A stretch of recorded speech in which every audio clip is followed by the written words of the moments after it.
Weekend special recipe అండి. చాలా సింపుల్గా చేసుకోవచ్చు. మీకు ఈ రెసిపీ ఏంటో తెలిస్తే కామెంట్ బాక్స్లో చెప్పండి.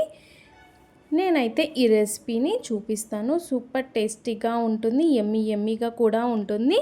ఇక్కడ ఇంగ్రీడియంట్స్ ఆనియన్స్ పెద్ద సైజులో కట్ చేసుకోవాలి, టమాటో సీడ్స్ లేకుండా, క్యాప్సికమ్ సీడ్స్ లేకుండా, పొటాటోస్ ఉడికించి పెద్ద సైజులో కట్ చేసుకొని తీసుకోవాలి. ఇక్కడ 1 కప్ పెరుగు, బేసన్, ఆనియన్స్, టమాటో, గరం మసాలా, ధనియాల పొడి, కారం పొడి, సాల్ట్. ఇప్పుడు ఒక బౌల్ తీసుకొని 1 కప్పు పెరుగు అయితే మనం యాడ్ చేసేసుకోవాలి. అలాగే మిర్చి పౌడర్ కూడా యాడ్ చేసేసుకోవాలి. గరం మసాలా, ధనియా పౌడర్, సాల్ట్, అలాగే అల్లం వెల్లుల్లి పేస్ట్, పసుపు ఇవన్నీ వేసేసి ఈ బ్యాటర్ని మంచిగా మిక్స్ చేసేసుకోవాలన్నమాట. మనము ఇలా మిక్స్ చేసుకోవడం ద్వారా మనకి థిక్నెస్ అనేది వస్తుంది బ్యాటర్. అలాగే 2 టేబుల్ స్పూన్ల బేసన్ కూడా యాడ్ చేసేసుకోవాలి. ఇలా మంచిగా మిక్స్ చేసేసుకోవాలి మనం బ్యాటర్ అనేది.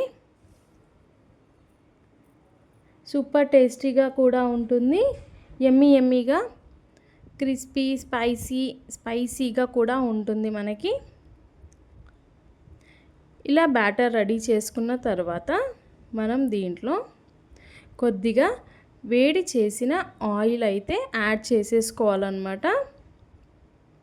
ఆయిల్ యాడ్ చేసిన తర్వాత దీన్ని ఒకసారి మిక్స్ చేసేసుకుందాము. చూస్తున్నారా, మనకి బ్యాటర్ పర్ఫెక్ట్గా వస్తుంది. ఇలా మిక్స్ చేసిన తర్వాత మనము ఆనియన్స్, అలాగే టమాటోస్, క్యాప్సికమ్, పొటాటోస్ అన్నీ కూడా ఈ బ్యాటర్కి మంచిగా పట్టియాలన్నమాట. వెజిటేబుల్స్కి బ్యాటర్ని మంచిగా పట్టించేసేయాలి. మెల్లిగా మిక్స్ చేయాలి, ఎందుకంటే మనం పొటాటో అనేది ఉడికించాం కాబట్టి ఇప్పుడు అది విరగకుండా ఉండాలి అంటే బ్యాటర్ అనేది కొంచెం మెల్లిగా మిక్స్ చేసేసుకోవాలి.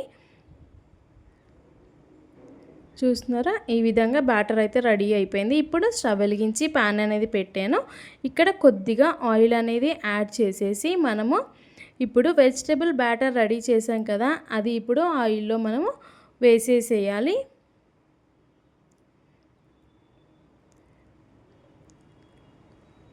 ఇలా మొత్తం వేసేసి లో ఫ్లేమ్లో మంట పెట్టుకొని దీన్ని ఒకసారి కలుపుతూ ఉండాలి.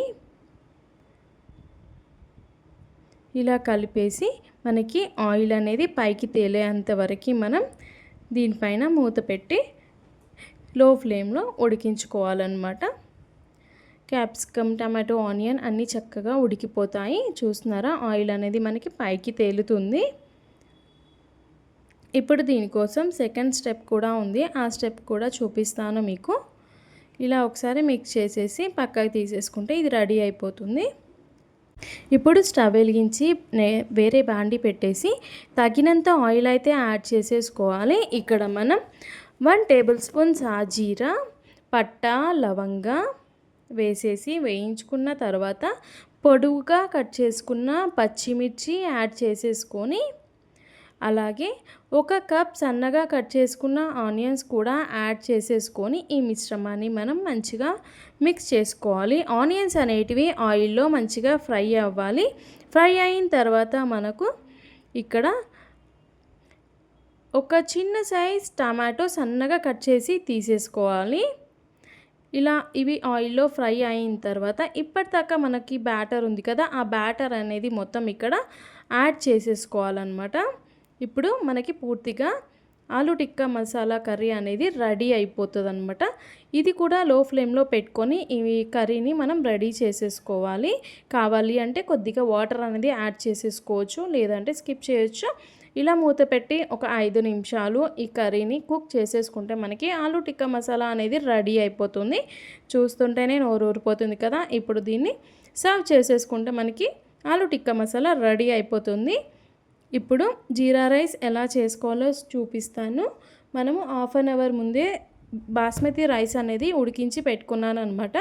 విజిల్ కుక్కర్ తీసుకొని దాంట్లో 1 టేబుల్ స్పూన్ నెయ్యి యాడ్ చేసుకొని, అలాగే తగినంత ఆయిల్ అనేది యాడ్ చేసేసుకొని దీంట్లో జీరా అయితే ఎక్కువ క్వాంటిటీ తీసుకున్నాను.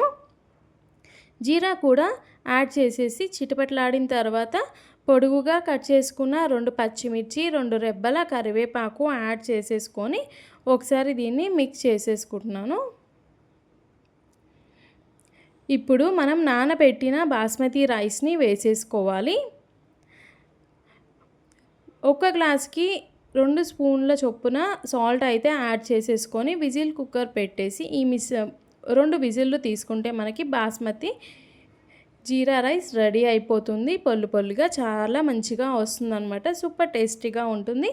కొత్తిమీరతో గార్నిష్ చేసేసుకుంటే మనకి జీరా రైస్ రెడీ అయిపోతుంది. సర్వ్ చేసుకుంటే ప్లేట్లో ఇట్లా సర్వ్ చేసుకొని ఆనియన్, లెమన్, ఆలు టిక్కా మసాలా చేసుకుంటే రెడీ అయిపోతుంది. మళ్ళీ ఒక కొత్త రెసిపీతో ఉంటాను. అంతవరకు నేను మీ ఆహా కుకింగ్ విత్ రోజా.